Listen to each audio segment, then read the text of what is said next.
ثانيه واحده كده، ليه بعض الناس مهما تنام تفضل تعبانه؟ السلام عليكم ورحمه الله وبركاته، ازيكم عاملين ايه؟ يا رب تكونوا بخير. في الاول كده حابب افكركم ان اي دعم بسيط منكم بيفرق معايا جدا، سواء لايك او كومنت او اشتراك بالقناه. يلا بدنا نبدا. في الاول كده خليني اقول لك ان التعب ساعات مش بيكون من الجسم، التعب ساعات بيكون من التفكير او من زياده التفكير.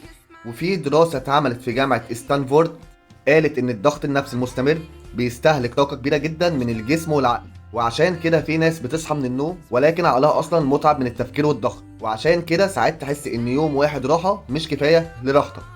لان المشكله مش في النوم بس، المشكله في اللي شايله جواك. تحدي الفيديو ده او فورة الفيديو ده بتقولك مش كل وقت وكل تعب بيحتاج للنوم، في اوقات بتحتاج للهدوء والراحه النفسيه. وبكده نكون خلصنا كلامنا. احب اقول لك بس لو عندك استعداد انك تشاركنا الراي في التعليقات، يا ريت تقول لنا ايه اكتر حاجه تعب دماغك الفتره دي. وطبعا مش محتاج افكركم ان اي دعم بسيط منكم بيفرق معايا جدا. والسلام عليكم ورحمه الله وبركاته.